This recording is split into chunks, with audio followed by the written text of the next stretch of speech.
শিক্ষাৰ্থীসকল, এইবাৰ আমি পঢ়িম জীৱাশ্ম বা প্ৰত্নতত্ত্বৰ সাক্ষ্য। বিবৰ্তনৰ ক্ষেত্ৰত জীৱাশ্ম বা প্ৰত্নতত্ত্বৰ সাক্ষ্যই আমাক বহুত কথা জানিব দিয়ে। কি জীৱৰ সৃষ্টি হৈছিলে আৰু বৰ্তমানৰ জীৱসমূহ কেনেকৈ সৃষ্টি হৈছিলে সেই সম্পৰ্কে জীৱাশ্মৰ অধ্যয়নে এটা নতুন ধাৰণাৰ সৃষ্টি কৰিলে আৰু বিবৰ্তন সম্পৰ্কে অধিক কথা গম পোৱা গ'ল। এতিয়া প্ৰথম আমি জানো জীৱাশ্ম মানে কি। জীৱাশ্ম মানে হৈছে শিলাস্তৰত পোৱা জীৱৰ সাজবিলাকক আমি জীৱাশ্ম বুলি কওঁ। এতিয়া এনেকুৱা শিলাস্তৰবিলাকত বিভিন্ন সাজ পোৱা যায় আৰু আটাইতকৈ তলত পোৱা সাজটো কি হ'ব, আটাইতকৈ পুৰণি হ'ব আৰু যিমানে ওপৰলৈ যাব সিমানে নতুন নতুন জীৱৰ সাজ পোৱা যায়। অৰ্থাৎ পুৰণা সাজটোৰ পৰা এই সাজটোৰ সৃষ্টি পাওঁতে আমি ইহঁতৰ মাজত আমি মিলবিলাক চাই গম পাম যে আগৰ জীৱবিলাক আৰু বৰ্তমানৰ নতুন নতুন জীৱবিলাকৰ মাজত কেনেধৰণৰ মিল আছে বা কি পৰিৱৰ্তন হয় বৰ্তমানৰ জীৱসমূহ সৃষ্টি হৈছে সেইবিলাক বিষয়ে জীৱাশ্মৰ অধ্যয়নে অধিক তথ্য দাঙি ধৰিব পাৰে। তেনেকুৱা কেতিয়াবা কিছুমান জীৱৰ মাজত আমি অন্তৱৰ্তী গড় কিছুমান দেখা যোৱা যায়। যেনে আৰ্কিঅপটেৰিছে কি কৰে, সিহঁতে চৰাই আৰু সৰীসৃপ দুয়োটাৰ চৰিত্ৰ বহন কৰে। সিহঁত এটা হৈছে অন্তৱৰ্তী গড়। এই অন্তৱৰ্তী গড়বিলাকৰ সৃষ্টিয়ে কি কৰিব পাৰে যে চৰাইৰ পৰা সৰীসৃপৰ সৃষ্টি হৈছিল নেকি বা সৰীসৃপৰ পৰা চৰাই সৃষ্টি হৈছিল নেকি, তো তাত এটা ধাৰণাৰ সৃষ্টি কৰিব পাৰে। কাৰণ এই অন্তৱৰ্তী জীৱ যেনেকুৱা আৰ্কিঅপটেৰিছে দুই ধৰণৰ চৰিত্ৰ বহন কৰে। এইবিলাকক আমি ধাৰাবাহিকতা ৰক্ষাকাৰী জীৱ বুলি কওঁ। ধাৰাবাহিকতা ৰক্ষাকাৰী জীৱবিলাক অকল জীৱাশ্মৰ অধ্যয়নৰ দ্বাৰাহে সম্ভৱ হয়। সেইবিলাক ধাৰাবাহিকতা ৰক্ষাকাৰী জীৱ বুলি কয়। সেইবিলাকে দুটা জীৱৰ মাজত মিল থকাটো দেখুৱায়। দুটা জীৱৰ মাজত কেনেকুৱা মিল হয়, এটা জীৱৰ পৰা আনটো জীৱৰ সৃষ্টি হৈছে সেইবিলাক বিষয়ে কয়। সেইটো হৈছে এনেকুৱা দুটা জীৱ আৰু এইটো হৈছে মাজৰ জীৱটোক কোৱা হয় অন্তৱৰ্তী গড়। অৰ্থাৎ এই দুটা চৰিত্ৰ ই বহন কৰিব।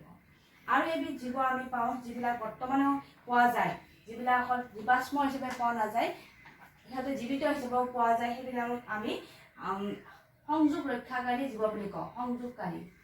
সংযোগ ৰক্ষাকাৰী বা কানেক্টিভ লিংক বুলি কওঁ। ইহঁতে কি কৰে, সিহঁতে জীৱিত জীৱবিলাকৰ মাজতো সংযোগ ৰক্ষা কৰে। এই ক্ষেত্ৰতো কিন্তু দুটা জীৱৰ মাজত থকা জীৱটোৱে এই দুটা জীৱৰ চৰিত্ৰ বহন কৰে। যেনে আমি প্লেটিপাছৰ কথাই আমি ক'ব পাৰোঁ। প্লেটিপাছে সৰীসৃপ আৰু স্তন্যপায়ী দুয়োটা চৰিত্ৰ বহন কৰে। প্লেটিপাছ হৈছে এবিধ জীৱন্ত জীৱাশ্ম। ই কি কৰে, ইহঁত দুয়োটাৰে চৰিত্ৰ বহন কৰে। অৰ্থাৎ ইহঁত দুটা সংযোগ কৰি ৰখা জীৱটো হৈছে প্লেটিপাছ। গতিকে সংযোগ ৰক্ষাকাৰী জীৱ আৰু ধাৰাবাহিকতা ৰক্ষাকাৰী জীৱৰ মাজত বিশেষ কোনো পাৰ্থক্য নাই। ইহঁত দুয়োটা একেধৰণৰে কথা বুজায়। অৰ্থাৎ দুয়োটাৰ মাজৰ চৰিত্ৰবিলাকে মাজত থকা জীৱৰ আৱিষ্কাৰে আমাক এই দুয়োটাৰ মাজত যে মিল আছে বা ইয়াৰ পৰা যে এইটো সৃষ্টি হৈছে বা ইহঁতৰ যে দুয়োটাৰ পূৰ্বপুৰুষ একেটা, এই ক্ষেত্ৰতহে আমাক তথ্য দিব পাৰে। আৰু আমি ধাৰাবাহিকতা ৰক্ষাকাৰী জীৱৰ ক্ষেত্ৰত অকল জীৱাশ্ম অধ্যয়নৰ দ্বাৰাহে পাব পাৰোঁ। কিন্তু সংযোগ ৰক্ষাকাৰী জীৱবিলাক এতিয়াও বৰ্তমানো জীৱিত হৈ আছে। সেইটো হৈছে সংযোগ ৰক্ষাকাৰী। বাকী অন্যভেদে ইহঁতৰ কোনো ধৰণৰ পাৰ্থক্য নাথাকে। এতিয়া জীৱাশ্মৰ অধ্যয়নে আমাক বহুত ক্ষেত্ৰত সহায় কৰিছে। জীৱাশ্মৰ দ্বাৰা আমি বিভিন্ন সময়ত সৃষ্টি হোৱা জীৱবিলাকৰ বিষয়ে অতি ভালকৈ আমি গম পাওঁ। ঠিক তেনেদৰে আমি নিশ্চয় জানিব লাগিব যে জীৱাশ্মসমূহৰ তাৰ বয়সৰ হিচাপ কৰিব পাৰি নেকি। নিশ্চয় জীৱাশ্মৰ বয়সৰ অধ্যয়ন কৰিব পাৰি। জীৱাশ্মসমূহ প্ৰাপালিলিক শিলাস্তৰত থাকে। সেই শিলাস্তৰসমূহ 5টা ভাগত ভাগ হৈ আছে। ঠিক আছে। আকৌ কিছুমান উপস্তৰত ভাগ হৈ আছে। এই সকলোবিলাক স্তৰৰে হিচাপ সময় গণনা কৰা হৈ গৈছে। গতিকে যদি প্ৰতিটো স্তৰৰে হিচাপ গণনা কৰা হৈছে, তেতিয়াহ'লে কি হ'ব, ইটো স্তৰত যদি আমি কিবা এটা বস্তু পাওঁ তেতিয়াহ'লে আমি তাৰ বয়স অনুমান কৰি ল'ব পাৰিম। এইটো স্তৰত যদি পাওঁ আমি অনুমান কৰি ল'ব পাৰিম, যিহেতু এইবিলাকৰ বয়স ইতিমধ্যে হিচাপ কৰা হৈ গৈছে। দ্বিতীয়তে জীৱাশ্মৰ বয়স নিৰ্ণয়ৰ অন্য এটা উপায় হৈছে, যদি আমি জীৱাশ্মটোত থকা ইউৰেনিয়ামৰ তেজস্ক্ৰিয় ইউৰেনিয়ামৰ কথা বিবেচনা কৰোঁ। ইউৰেনিয়াম কিহলৈ ৰূপান্তৰিত হোৱালৈ আমি জীৱাশ্মটোৰ বয়সৰ বিষয়ে ক'ব পাৰোঁ। যিহেতু ইউৰেনিয়ামৰ হাফ লাইফ টাইম অৰ্থাৎ 50% ইউৰেনিয়ামৰ পৰা 50% ইউৰেনিয়ামৰ পৰা হ'বলৈ কিমান বছৰ সময় লাগে জানানে? 450 years লাগে। গতিকে সেই হিচাপটো আমি যদি আমি যদি ইউৰেনিয়ামটো যদি গম পাওঁ যে ইয়াৰ কিমান % গৈছে, তাৰ পৰা আমি জীৱাশ্মটোৰ বয়সৰ বিষয়ে আমি জানিব পাৰোঁ। যিহেতু 50% ইউৰেনিয়াম হ'ব, সিহঁতৰ ৰূপান্তৰিত হ'বলৈ সময় লাগে 450 ইয়াৰ্ছ।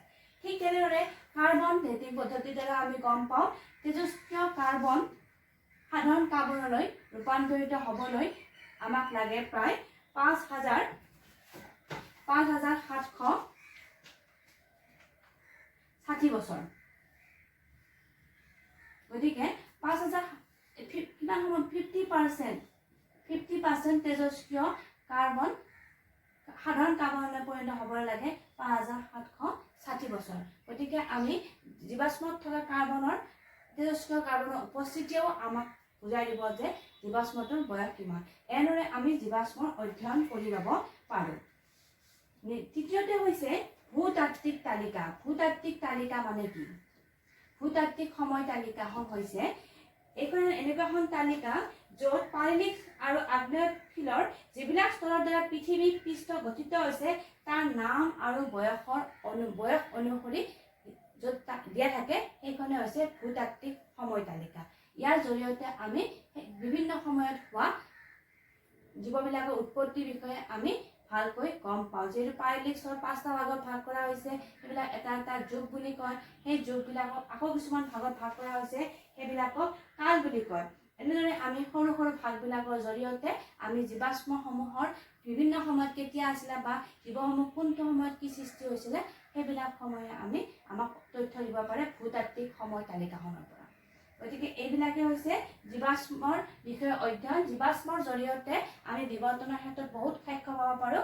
আৰু সদায় মনত ৰাখিবা যে একেবাৰে তলৰ স্তৰৰ জীৱবিলাক হৈছে পুৰণি, আৰু যিমানে ওপৰলৈ স্তৰলৈ যাম সিমানে আমি নতুন জীৱাশ্ম পাম। আৰু জীৱাশ্মৰ আমি যিহেতু তাৰ বয়স হিচাপ কৰিব পাৰোঁ, গতিকে আমি ইয়াৰ জৰিয়তে পৃথিৱীখনত কিমান বছৰ আগৰ পৰা জীৱ আছিল তাৰ বিষয়ে আমি ধাৰণা কৰি ল'ব পাৰোঁ। এইটোৱে হৈছে তোমালোকৰ জীৱাশ্মৰ বিষয়ে কিছু ধাৰণা।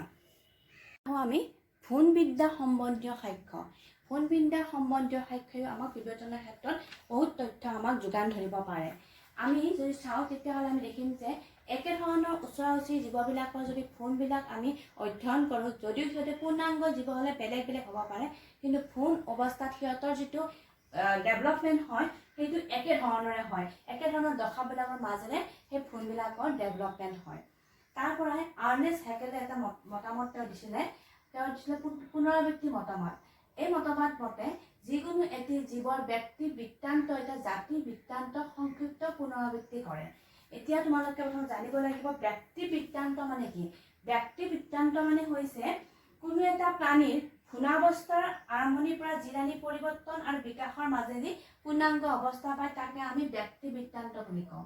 আৰু জাতি বৃত্তান্ত মানে হৈছে জাতিৰ সৃষ্টি আদিৰ পৰা জিৰাণী পৰিৱৰ্তনৰ মাজেদি বিকাশ হৈ বৰ্তমান ৰূপ পাইছে, তাক আমি সেই জাতিটোক জাতি বৃত্তান্ত বুলি কওঁ।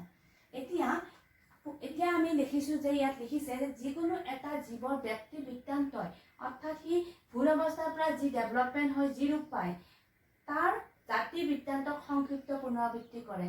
অৰ্থাৎ সি কোনটো জাতিৰ পৰা সৃষ্টি হৈছে সেইটো পুনৰাবৃত্তি কৰি থাকে। ইয়াত যদি আমি ভেকুলী যদি ব্যক্তি বৃত্তান্তলৈ চাওঁ তেতিয়াহ'লে আমি দেখিম যে এইকেইটা এককোষী প্ৰাণী, ৰন্ধী প্ৰাণী, একজনদেহী প্ৰাণী, খণ্ডিতদেহী প্ৰাণী, মাছ, এই গোটেইকেইটা জাতিকে সি পুনৰাবৃত্তি কৰে। সেইকেইটা পুনৰাবৃত্তি কৰাৰ পিছতহে সি ভেকুলী ব্যক্তি বৃত্তান্তটো আমি দেখা পাওঁ। গতিকে জীৱৰ ব্যক্তি বৃত্তান্ত এটা জাতি বৃত্তান্তক সংক্ষিপ্ত পুনৰাবৃত্তি কৰে। এই ভেকুলীটোৰ আমি যদি ব্যক্তি বৃত্তান্ত চাওঁ তেতিয়াহ'লে ইয়াৰ যিবিলাক এইকেইটা গোটেইকেইটা একোটা জাতি, এই গোটেই জাতিকেইটাক সি কি কৰিব পুনৰাবৃত্তি কৰিব। অৰ্থাৎ এইকেইটাৰ পৰাহে এককোষী প্ৰাণী, ৰন্ধীপদী এই গোটেইকেইটাৰ পৰাহে ক্ৰমাগতভাৱে ডেভেলপমেণ্ট হৈ ভেকুলীটোৰ সৃষ্টি হৈছে। গতিকে ইয়াৰ ব্যক্তি বৃত্তান্তই এই বাকীবিলাকৰ জাতি বৃত্তান্তক পুনৰাবৃত্তি কৰিব। এইটোৱে হৈছে আৰ্নেষ্ট হেকেলৰ পুনৰাবৃত্তি মতবাদ। ঠিক আছে। ভূণবিদ্যা সম্বন্ধীয় সাক্ষ্যও আমাক ওচৰা ওচৰি জীৱৰ মাজত কেনেধৰণৰ সম্পৰ্ক আছে বা সিহঁতৰ একেধৰণৰ উচ্চৰ পৰা সৃষ্টি হৈছে নেকি তাক আমি জানিব পাৰোঁ। ভৌগোলিক সাক্ষ্য। ভৌগোলিক সাক্ষ্য মানে হৈছে পৃথিৱীৰ কোনো ঠাইত কেতিয়াবা একে ধৰণৰ কোনো ঠাইত ভিন ধৰণৰ আকৌ কোনো ঠাইত একে ধৰণৰ জীৱৰে বিভিন্ন অভিজিত ৰূপ আমি দেখা পাওঁ।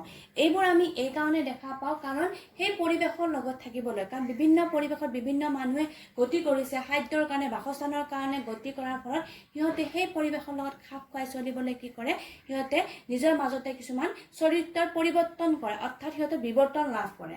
কিন্তু এটা কথা মনত ৰাখিব লাগিব যে ভৌগোলিক সাক্ষ্য আমি দিওঁতে ইয়াৰ পৰা আমি এটা ধাৰণাৰ সৃষ্টি হয় যে কোনো জীৱৰ নতুনকৈ কোনো অঞ্চলত সৃষ্টি হ'ব নোৱাৰে, অৰ্থাৎ আগৰ জীৱসমূহৰ পৰাই ইহঁতৰ কি হ'ব, নতুনকৈ বিৱৰ্তনহে লাভ কৰিব, কিন্তু নতুনকৈ কোনো জীৱৰ সৃষ্টি নহয়। 2 নম্বৰতে প্ৰত্যেকৰে নিৰ্দিষ্ট কোনো পূৰ্বপুৰুষৰ পৰা উৎপত্তি হৈ বিৱৰ্তন হৈছে, অৰ্থাৎ প্ৰত্যেক জীৱৰ আগৰ কোনো পূৰ্বপুৰুষৰ পৰা সৃষ্টি হৈছে, অৰ্থাৎ কোনো এটা জীৱ নতুন জীৱ এটা সৃষ্টি হোৱা নাই, সিহঁতৰ বিৱৰ্তনহে হ'ব। বিৱৰ্তন হয় সিহঁতৰ চৰিত্ৰ পৰিৱৰ্তন আমি দেখা পাম। 3 নম্বৰতে প্ৰব্ৰজনৰ ফলত জীৱৰ বিস্তাৰ লাভ কৰে। যেতিয়া জীৱবিলাক ধৰা হ'ল আমাৰ মানুহবিলাকৰ কথা যে আমি চাওঁ, সেইটো আফ্ৰিকাত আমি সৃষ্টি হোৱা বুলি কৈছোঁ। আফ্ৰিকাৰ পৰা আফ্ৰিকাৰ মানুহবিলাকৰ লগত আৰু বাকীবিলাক মানুহৰ কি আছে, পাৰ্থক্য আছে। কাৰণ যেতিয়া গোটেই পৃথিৱীৰ মানুহবিলাক যাবলৈ ধৰিলে, সেই পৰিৱেশৰ লগত আফ্ৰিকাৰ পৰিৱেশৰ বাকীবিলাক পৰিৱেশৰ কি আহিলে, পাৰ্থক্য আহিলে। মানুহ যিমানে যাব ধৰিলে মানুহৰ ব্ৰেইনটোৱে সিমান বেছি তাৰ কাম কৰিব ধৰিলে। গতিকে আমি যদি দেখা পাওঁ তেতিয়াহ'লে আমি দেখিম যে আমাৰ মাজতে বহুত পৰিৱৰ্তন আহি পৰে। গতিকে ভৌগোলিক সাক্ষ্য আমাক বিৱৰ্তনৰ বিষয়ে কিছু ধাৰণা দিব পাৰে। সংক্ৰান্ত আমি সাক্ষ্যৰ পৰা আমি পাওঁ যে প্ৰত্যেক জীৱৰে আমাৰ মৌলিক গঠন কিন্তু একে, যদিও আকৃতিগত বা প্ৰকৃতিগত পাৰ্থক্য থকা যায়। প্ৰত্যেক জীৱৰে আমি দেখিম যে সিহঁতৰ মৌলিক উপাদান হৈছে কাৰ্বন, হাইড্ৰজেন, নাইট্ৰজেন আৰু অক্সিজেন। এই 4টা মৌলেৰে প্ৰত্যেক জীৱৰে গঠিত হৈছে। বা আমি যদি এমিবা, উদ্ভিদ আৰু প্ৰাণী প্ৰটপ্লাজম চাওঁ তেতিয়াহ'লে সিহঁতৰ গঠনো একেই দেখিম। ঠিক তেনেকৈ উৎসেচক আৰু হৰমনৰ কামবিলাকো সকলো জীৱতে একে, সেইকাৰণে প্ৰাণী হৰমনবিলাকো আমি কেতিয়াবা ব্যৱহাৰ কৰা দেখা যায়। তো এইবিলাকৰ পৰা আমি এইটোৱে গম পাওঁ যে জীৱৰ বিৱৰ্তন প্ৰক্ৰিয়াৰ যোগেদি বেলেগ ৰূপ লওঁতে প্ৰত্যেকৰে পূৰ্বপুৰুষ কিন্তু একে আছিল, যাৰ পৰা উত্তৰাধিকাৰী সূত্ৰে এনে মৌলিক উপাদানবিলাক পায়। অৰ্থাৎ এনেকুৱা আমি কাৰ্বন, হাইড্ৰজেন, নাইট্ৰজেন, অক্সিজেন এইবিলাক আমি যদিও পাই আছে, কিন্তু দেখিবলৈ সিহঁত বেলেগ ৰূপলৈ সিহঁত পৰিণত হৈছে, বিৱৰ্তন হৈছে। কিন্তু সিহঁতৰ এটা উপস্থলৰ পৰা আমি তাৰ উৎপত্তি স্থলৰ পৰা সিহঁত সৃষ্টি হৈছে বা পূৰ্বপুৰুষৰ পৰাই সিহঁতৰ সৃষ্টি হৈছে, যিহেতু সিহঁতৰ মৌলিক গঠনৰ আমি পাৰ্থক্য দেখা নাপাওঁ। গতিকে আমি বিভিন্ন ধৰণৰ জীৱ যদি আমি চিৰাম পৰীক্ষা কৰোঁ তেতিয়াহ'লে আমি ওচৰ সম্বন্ধীয় জীৱবিলাকৰ মাজত আৰু দূৰ সম্বন্ধীয় জীৱবিলাকৰ মাজত আমি পাৰ্থক্য দেখা পাম। ঠিক তেনেকৈ মানুহ আৰু চিম্পাঞ্জী চিৰামৰ যদি সম্পৰ্ক আমি দেখিলে চাম, সেইবিলাক অতি ওচৰ সম্পৰ্কীয়। আনহাতে মানুহ আৰু কুকুৰৰ চিৰাম সম্পৰ্ক দূৰৰ। যদি আমি ভাবোঁ যে কুকুৰৰ পৰা মানুহৰ সৃষ্টি হৈছে নেকি, কিন্তু সিহঁত যদি আমি চাওঁ, যদি আমি পাৰ্থক্য দেখা পাম। অৰ্থাৎ মানুহ আৰু কুকুৰ ওচৰ সম্পৰ্কীয় নহয়, কিন্তু চিম্পাঞ্জী আৰু মানুহ ওচৰ সম্পৰ্কীয় হয়। অৰ্থাৎ হয়তো চিম্পাঞ্জী আৰু মানুহৰ উৎপত্তি একেটা স্থানৰ পৰা হৈছিলে, একেটা জীৱৰ পৰা হৈছিলে। গতিকে আমি 6টা আমি সাক্ষ্য আমি পালোঁ। বিভিন্ন ধৰণৰ সাক্ষ্যই আমাক বিৱৰ্তন সম্পৰ্কে আমাক কি দাঙি ধৰে, যে বিৱৰ্তন কেনেধৰণে হৈছিলে তাৰ বিষয়ে আমাক জ্ঞান দিয়ে, নলেজ দিয়ে। চ' এইখিনি হৈছে তোমালোকৰ বিভিন্ন ধৰণৰ সাক্ষ্যৰ বিষয়ে। ইয়াতে মই এইখিনি সামৰিছোঁ। নেক্সট চেপ্টাৰত আমি বিৱৰ্তনৰ তত্ত্ববিলাক আলোচনা কৰিম। ঠিক আছে, আজিলৈ এইখিনিয়ে। Thank U.